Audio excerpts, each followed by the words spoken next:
অন্ধকারাচ্ছন্ন রাত্রি যদি এসে থাকে, তাহলে আলোকিত প্রকাশ নিয়ে সূর্যও অবশ্যই আসে। রোগ যদি এসে থাকে, তাহলে তার ওষুধও অবশ্যই আসে। সমস্যা যদি আসে, তাহলে সেই সমস্যার সমাধানও নিজে থেকেই আমাদের কাছে চলেই আসে। এই সংসার, এই জীবনের শুধুমাত্র একটাই নিয়ম আছে, আর তা হলো এটাই: এই সংসার হলো একটা চক্রের মতো। এতে শাশ্বত বলে কিছু নেই, নিত্য বলে কিছু নেই। আর যা কিছুই রয়েছে সব বদলাতে চলেছে। যদি আপনার জীবনে দুঃখ থাকে, সমস্যা থাকে, যদি আপনি বিপদ দ্বারা আচ্ছন্ন, তাহলে মনে রাখবেন সবকিছু বদলে যেতে চলেছে। দুঃখের সময় কাঁদবেন না, মনকে আরো দুঃখী করে তুলবেন না, কারণ এখানে যা কিছুই এসেছে তা যাওয়ার জন্যই এসেছে। তাহলে এত চিন্তা কিসের?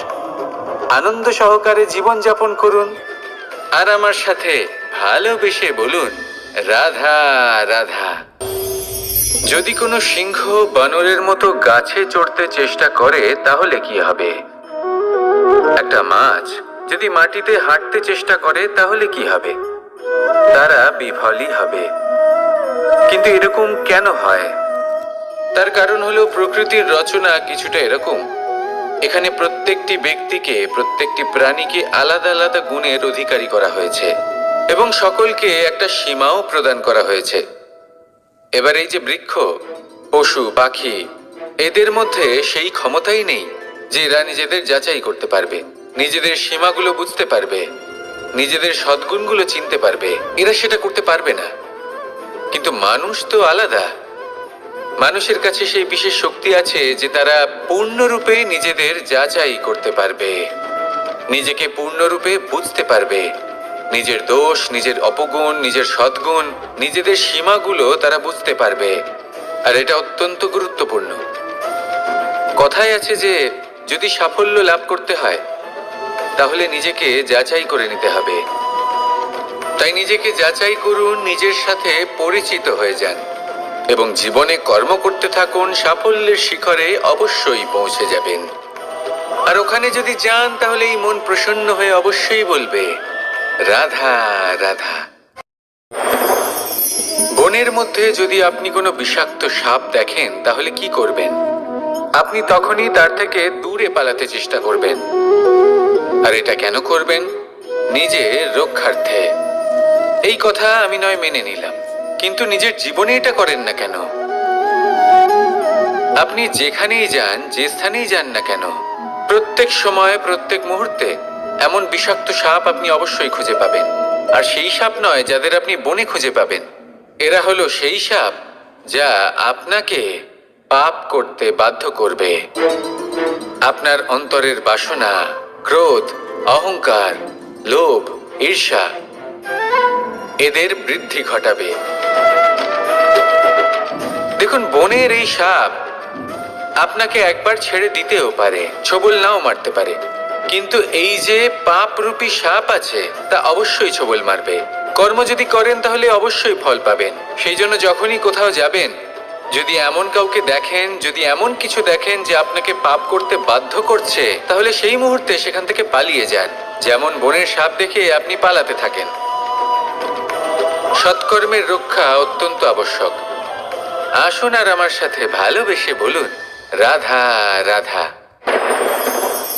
মনুষ্য জীবনের সব থেকে বেশি গুরুত্বপূর্ণ বিষয় হলো মনের একাগ্রতা। এই সংসারের যে কটি মহান কার্য সম্পাদন হয়েছে, তা হলো মনের এই একাগ্রতার একমাত্র ফল। আপনি অবশ্যই দেখে থাকবেন, অনেক ছোট বড় নদী যা বয়ে চলে, তাদের সামনে একটা বাঁধ নির্মাণ করা হয় সেই সব নদীর জল সঞ্চয় করতে। বাঁধ হয়ে গেলে প্রয়োজন মতো বা মনের ইচ্ছে মতো তাকে ব্যবহার করা সম্ভব। এবার এটাই আমাদের মনের সাথেও সম্ভব। আমাদের মনের একাগ্রতা আজকের দিনে দাঁড়িয়ে বিভিন্ন ধরনের বিকার, ক্রীড়া এবং ভোগের মধ্যে ভাগ হয়ে গেছে। একে একত্রিত করতে হবে, একটা বাঁধ নির্মাণ করতে হবে, কর্মের বাঁধ।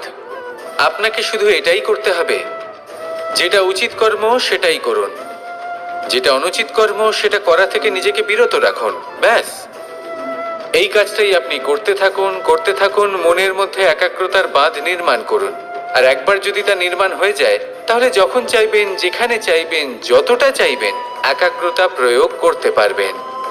আর একবার যদি আপনি এটা শিখে যান, তাহলে এই সংসারকে বদলে ফেলার মতো কাজ আপনি করতে পারবেন, সমাজকে শোধরাবার মতো কাজ করতে পারবেন।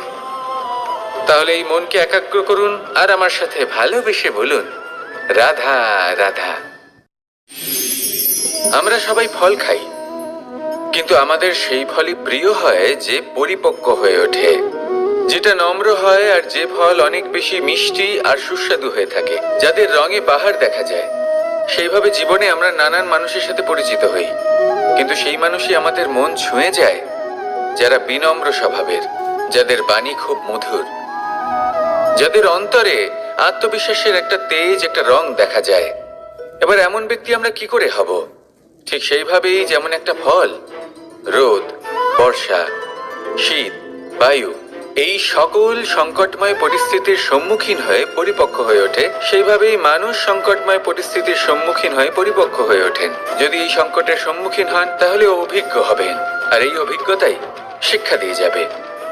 এই অভিজ্ঞতা আমাদের শিখিয়ে দেয় যে আমাদের বিনম্র থাকতে হবে। অহংকার করে কোনো লাভ নেই। মধুর বাণীর যে কি মূল্য তা আমরা শিখতে পারি। এই অভিজ্ঞতাই আমাদের বুঝিয়ে দেয় যে উচিত অনুচিত কোনটা, আমাদের দৃষ্টিভঙ্গি তৈরি করে, আর এই দৃষ্টিভঙ্গি দ্বারা আত্মবিশ্বাস জাগ্রত হয়।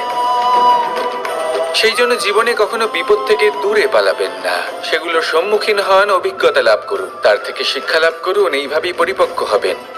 আসুন আমার সাথে ভালোবেসে বলুন, রাধা রাধা। ধন সঞ্চয় করা সম্ভব, আর সেই জন্য ধন সব থেকে বেশি মূল্যবান সম্পত্তি নয়। এবার আপনি বলবেন, এ আমি কি বলছি? এই ধন খুব মূল্যবান, আমরা সকলে অর্জন করতে ব্যস্ত। সেটা এই কারণে, কারণ আপনারা জানেন না এই সংসারের সব থেকে বেশি মূল্যবান সম্পত্তি কি। এ হলো সেই সম্পত্তি যা কখনো সঞ্চয় করা সম্ভব নয়। আপনার কাছে যতই ধন থাকুক, তা দিয়ে আপনি স্বাস্থ্য লাভ করতে পারেন, বাড়ি কিনতে পারেন, আদি ইত্যাদি, কিন্তু আপনি যতই ধনী হন না কেন, ফেলে আসা দিনের একটা মুহূর্ত আপনি লাভ করতে পারবেন না। এই একটা মুহূর্ত, এই সময়, এটাই হলো সংসারের সব থেকে মূল্যবান সম্পত্তি। একবার চলে গেলে তা কখনোই ফিরে আসে না। আর এই মুহূর্ত যতই চলে যাক না কেন, আমরা স্মৃতির মাধ্যমে সেগুলি যাপন করতে পারি, তার আনন্দ উপভোগ করতে পারি। আর যার সাথে আমরা সময় অতিবাহিত করেছি, তার স্মৃতিতে আমরা চিরকাল জীবিত থাকতে পারি। সেই জন্য সময় সব থেকে মূল্যবান সম্পত্তি, তাকে এইভাবে নষ্ট করবেন না। প্রত্যেকটা মুহূর্ত উপভোগ করুন, আনন্দ করুন, আর ভালোবেসে বলুন, রাধা রাধা। কনক, কি সুন্দর একটা শব্দ। এর অনেকগুলো রূপ রয়েছে, অনেকগুলো অর্থও রয়েছে। প্রথম অর্থ হলো স্বর্ণ, অর্থাৎ সম্পত্তি। দ্বিতীয় অর্থ ধুতুরা, অর্থাৎ গাছের ছোট একটা বীজ, যা কিনা অত্যন্ত শক্তিশালী হয়। যদি বেশি মাত্রায় এর প্রয়োগ করা হয়, তাহলে এটা বিষময় হয়ে উঠতে পারে। এই হলো সেই ধুতুরা যার প্রয়োগ মহাদেবের পুজোতে করা হয়। এবার প্রশ্ন হলো এটাই যে এই স্বর্ণ এবং এই ধুতুরার মধ্যে মিল কি রয়েছে। মিল হলো এটাই যে এই দুটোই মানুষকে মত্ত করে তোলে। ধুতুরা মানুষকে তখন মত্ত করে যখন তাকে সেবন করা হয়, কিন্তু স্বর্ণ, ধন, সম্পত্তি, মানুষ সেটা যতটাই অর্জন করে নেয় সেটাই যথেষ্ট। এই স্বর্ণ মানুষের ভাবনা চিন্তা করার ক্ষমতাকে বশ করে ফেলে। মানুষ সম্পত্তির লোভে মত্ত হয়ে ওঠে, কারণ যে যত চমৎকারী, যতটা অমূল্য হয়, তাকে সামলানো কিন্তু ততটাই কঠিন, তাই না? তাই মনে রাখবেন, ধন, স্বর্ণ, সম্পত্তি এগুলো ধুতুরার থেকেও অনেক বেশি বিষাক্ত হতে পারে। তাই এর ওপর আত্মসংযমের একটা কবচ পরিয়ে রাখবেন। এবং বিবেকের শক্তির সাথে এগুলো প্রয়োগ করুন, তবেই কল্যাণ হবে। আসুন আমার সাথে ভালোবেসে বলুন, রাধা রাধা।